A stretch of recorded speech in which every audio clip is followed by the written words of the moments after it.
Hi, I'm Dr. Jeremy Thompson. In some of the last videos we talked about how some people see themselves from the mixed bag concept and this new, better way that people can look at themselves that I call positive-centered psychology. In this video we're going to focus on relationships. Why do some people have bad relationships? What are they actually doing? And how can you learn to have better relationships by learning the things that I'm going to teach you today? So why do we find it so hard to make our relationships work? Well, often what will happen is that initially, say this is another person up here and this might be you down here. And the first thing is you make a connect with somebody. You might see that they have a particular positive quality in them that you like. For example, just say that they've got an interest in music and you happen to have an interest in music yourself. So you straight away have a bit of a connect with that person's interest in music. And if that's something that you share and you talk about, and then if they're connecting with you and your interest, then you've got a good channel there of positive energy going between the two of you and you're off to a good start. Then you might notice something else about that person that you like. For example, just say that they've got this positive interest in the outdoor life and maybe, for example, they really like cycling. And it just happens that that's one of your interests in life as well. And so here you have another connect. You're interested in their cycling and perhaps the two of you go out cycling together under the beautiful blue sky. And so you've got a nice element in common. Then you find out this person likes going to the movies. They've got that positive interest there and so do you.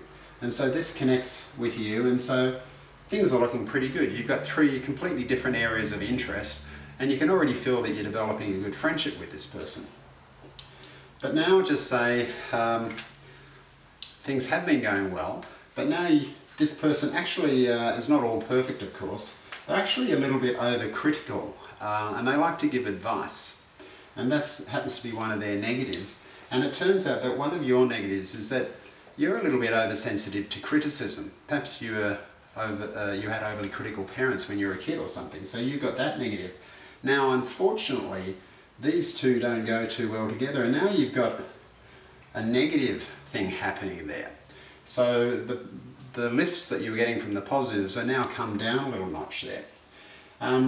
Perhaps this arouses another negative in you. Maybe you've got a tendency to get a little bit angry. This person might actually not like conflicts. So now you've got a negative thing happening there, and so your friendship was great, now it's turned a little bit sour, but things might turn around. And suddenly you might say, let's get together and play some music, and then you find that your relationship's picking up again. And you learn more and more about each other, but your relationship tends to be a little bit up and down, and you're never quite sure where you're at with that person. So it's hard to have a really steady and solid relationship that will last through the years and be free of a lot of friction. Now, another thing that can happen with people quite easily is that sometimes you find that there's just a few too many negatives in a person. There's just a few too many of them and it all starts to be a little bit too much. And then you start to judge the whole person. And you might say, oh my God, they are a terrible person. They are awful. And sometimes, and I don't know if you've ever noticed this, people might make judgments about you. They might, you might have done something and they don't like it. And based on that one thing that you've done, they tend to judge you as a whole person. And then they'll have nothing to do with you anymore, which is very frustrating because you know within yourself that you have got a lot of good to give people and to give the community. Now, have you ever noticed that some people become very black or white in their thinking? And when they see a few too many negatives, it's if the whole... It's as if the whole picture of the person has changed. They judge, they label the person, they put them into a box, they give them a great big negative here, and they might say, that person is arrogant, he's a pig, he's a racist, he's selfish, he's a loser. And the whole person is judged. There's no room for anything else there, just one big black minus. And of course, if you feel that way yourself about anyone, it's impossible for you to have a relationship with them. People in that situation feel, well, I'm just going to have nothing to do with them ever again. Or of course they may feel that they have a right in themselves to really severely punish that person, even try and kill them. And we see enough of that going on in the world, don't we? So why do people have bad relationships? Because Instead of focusing on a person's positive qualities and forming identifications with those parts of another person so that you can build supportive and optimistic relationships, people start focusing more on the negatives. And the negatives build and build together until all they can see is one big minus. And that's what makes it so hard for some of our relationships to work. So you can see that there are many problems with this way of trying to see yourself and see other people and try and make relationships happen with them. So let's forget all of that for a while. Let's now move on to what I call the positive centered approach. And I'll just show you how that can work. Just give me a moment just to write some of this down.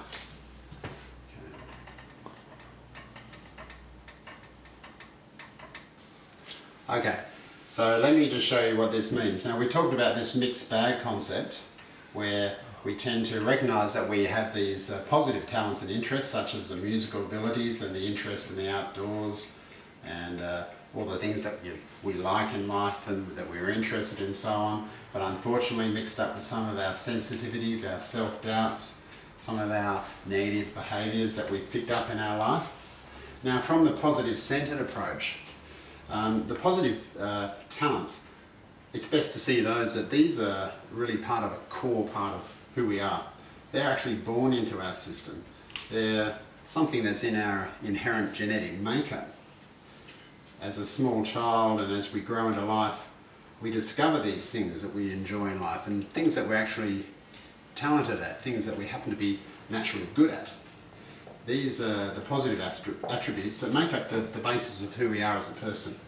And you can see there's the same number of positives in this diagram here as what we would have over there. And the negatives, these are things that we picked up in our life, unfortunately, perhaps due to the way we were brought up and the way society treated us and some of the good and bad things that happened to us in life and the effects that they had on our thinking. But we see those on the side there, and that one of our major jobs in life is to try and identify with ourselves that this is who we truly are. This is the part of us that we want to make our actions come from. And this might be another person, and it's the same thing. Their positives are over here, and the negatives, we see them over there. Now, using this model when you try and make your relationships with people work, you can see that it's actually a lot easier. We still have this process where we're trying to connect the things that we like with another person's positives, so we'll still have these connections such as the musical interests and the interest in going to the movies, the interest in cycling, all these outdoor things. And there may be some specific interests. Perhaps this person here has an interest in history and reading old books or something like that. This person here may not have that interest at all, but this person's quite free to pursue that interest, but maintain the bonds that they have in common with this other person here. And they of course will have a few of their own separate interests and values and beliefs about various parts of life, which they might be quite different on the other. Sometimes people might have, for example, very different political views, could even be very different religious views, and so they might have a few different areas of positive thinking, but nonetheless they connect in many other ways, and that forms the basis of their relationship. Then of course people do have their adverse characteristics, and they will come out from time to time and start to cause trouble. So when these negatives come out, and perhaps that this person is a bit overcritical and a bit judgmental, for instance, these negatives might come out. And what can happen is that there's a tendency for this person here to then want to move over from being their normal positive self and perhaps respond back with a negative response in a similar way to what we see over there. But by being able to see this model, they can actually connect more with over here. For a start, they can see that this person here, these negative patterns of thinking or behaviours aren't really quite consistent with the true person as to who they are. So rather than getting all worked up by them and over responding and coming over to this side and getting involved in an unpleasant relationship, they can then see this as a situation as, okay, well, what's going on here for this person? They're not normally like that. They don't normally behave in that adverse way, so I wonder what's going on for them. I need to talk to them. I need to understand, why are they actually doing that? Why are they doing this thing that's actually causing me trouble? And so the approach is slightly different. Rather than moving over to their own negative side and letting it affect you by becoming more sulky, more depressed, or more angry and overreactive, you see these negatives coming out this way, and you actually respond with your positive self. So you allow your good nature, your caring, supportive side of you to counter these. You need the strong parts of you to stand up and not only stop yourself from moving over here and becoming an angry person or a depressive person yourself, but to stand up to these qualities and say, no, I'm not happy with this, I don't think this is acceptable, but why are you doing it? What's going on? There's obviously a problem here. Is there anything that I can do to help you? So let me just throw this back on you for a sec.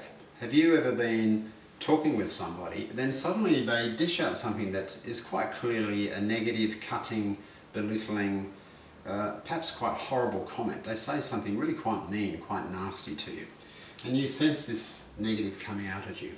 What do you do with it? How do you try and approach that? And you can feel it working away at you. You can feel the stress of it inside of you, and you can feel yourself getting angry or perhaps just wanting to walk away from the situation.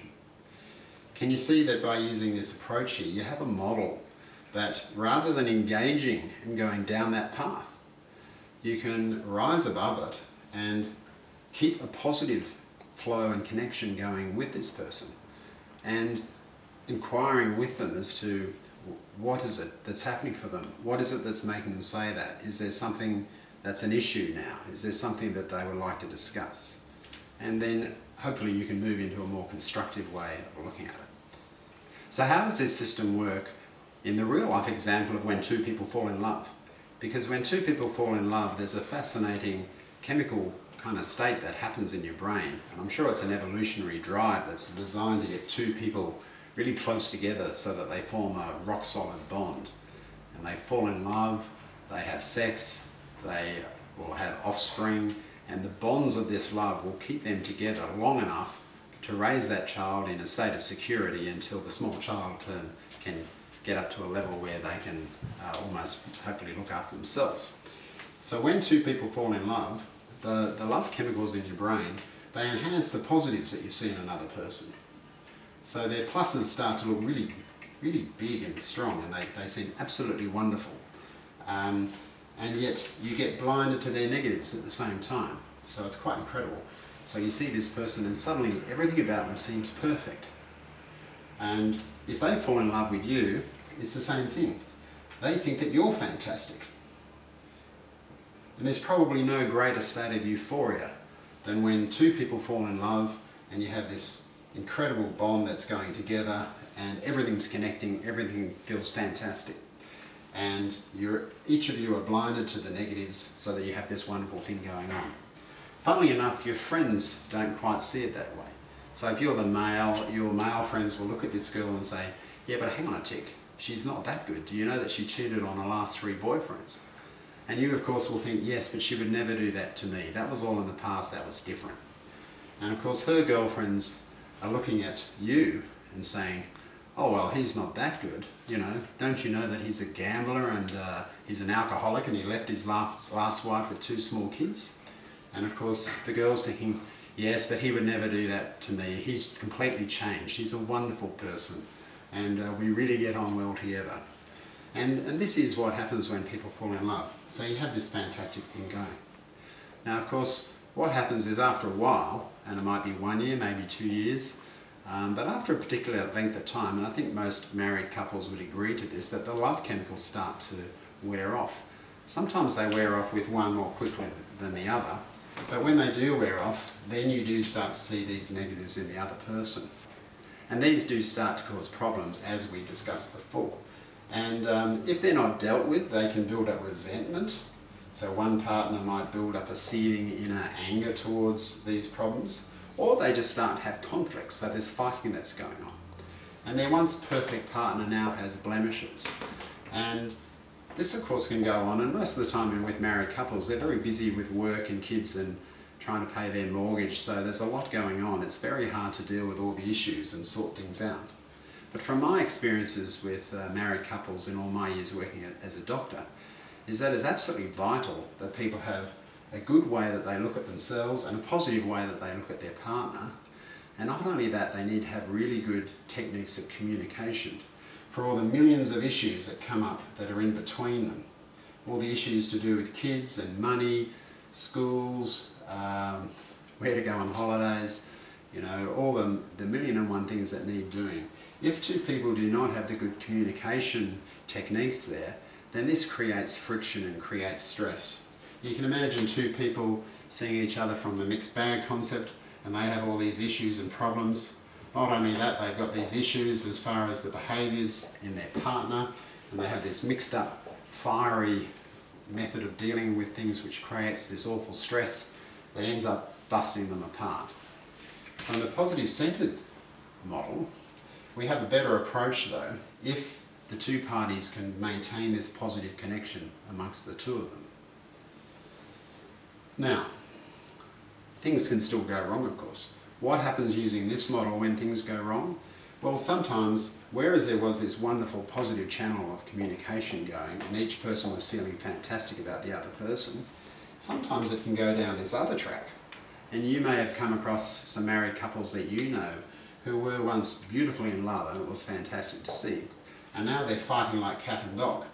And there's the spiteful negative side of this one person fighting with the angry aggressive side of this other person. And the lawyers are getting involved, and they fight all the way to the divorce courts. And the poor kids who are left in the middle of it are caught in this awful thing. And for outsiders this is hard to see.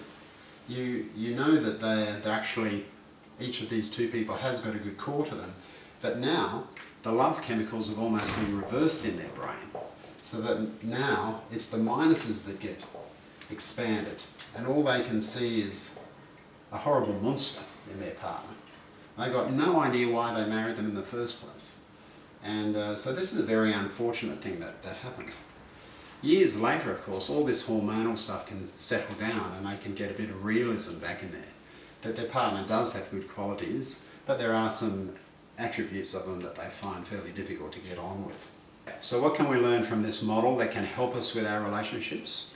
Well, the first thing is that, one, we need to be aware of the tensions that we're feeling within ourselves. When we feel a tension and we can feel ourselves getting upset or angry or hurt, we need to be very careful that we don't slip over here and become aggressive or become a nasty person ourselves. We need to ask ourselves, okay, there's something here, there's a problem that's troubling me, what is it? We need to focus on issues, and the positive centered model helps you to focus on the issues rather than focusing on the other person. From the mixed bag concept, there's a real tendency to blame because it's all too difficult and complex that way to sort out the issues, so it seems like it's the other person that's the problem. And so our thinking when we get upset and arouse ourselves is, it's all your fault. Our tendency is to blame them. The only other thing that we can think of is, well, if it's not their fault, it must be me. So it's either you're blaming them or you're blaming yourself. If you start blaming yourself, you'll start to feel down and depressed. If you start blaming other people, you'll become an angry person. And that's why this system doesn't really work in practice, and why many people do have bad relationships. From the positive centered approach, we have a model that, one, when we do feel this tension within ourselves, we have a means of addressing it. There's something that's bothering us, work out what the issue is, and we can discuss it with our partner. For example, we can say, hey, listen, there's something I want to share with you. I'm a bit troubled about this situation. There's this issue and I'm feeling this and it's bothering me in this way. How do you see it? So we can throw it out like that. The other thing that's important is we can look in our partner, be very careful at noticing when our partner is stressed. They might be stressed or they might be angry. And if they're getting angry, we need to be careful that we don't slip into any bad patterns of response ourselves. But whatever it is, we need to see this as a possible negative in our partner, and maybe something to help. We have to be careful not to judge these too quickly as being something that's negative. Our partner might not even think it's a problem at all, but it does give us a good way of communicating with things. We can say to them, hey, I noticed that you did this in that situation. Why did you actually do that? What was going on in your mind? What were you thinking? And raise it as a topic of discussion. Okay, so what's important in relationships is that you're strong in yourself. You need to be strong in yourself so that you don't degenerate and go down on a negative path of behaviour yourself. You need to be strong in standing up to another person's negative behaviours, in anyone out there in the world, or including your closest partner. What is it that gives you that strength? The strength comes from having this good centered view of who you are as a person, so that you have the integrity to stand up for what you believe in and keep yourself connected with the positive side of all the people that you come across in the world. Not only that, there are other people involved. So whether it's other people in your family and you want to be bringing out the positive sides of them, so you might have a couple of kids, say, and you're hoping that in the whole family dynamics that there's a positive connection from the positive part of you to the positive part of this child and that child. So the whole thing brings a big, powerful, good feeling going throughout the family, and that we're cutting out all these negative paths. If you imagine a family and everyone sees themselves from the mixed bag concept, then we've got these negatives and the minuses all tied up together, a lot of spiteful things going on, basically a situation of considerable disarray and ongoing disappointment for people. Okay, so this is a good model for helping you with your relationships. But how do you specifically deal with the negative aspects that keep coming up when you're trying to relate to people? Well, that's what I'm going to talk about in the next video, when we're going to talk about all the aspects of communication. How do you deal with aggressive people and how do you deal with passive people? So stay tuned for the next video.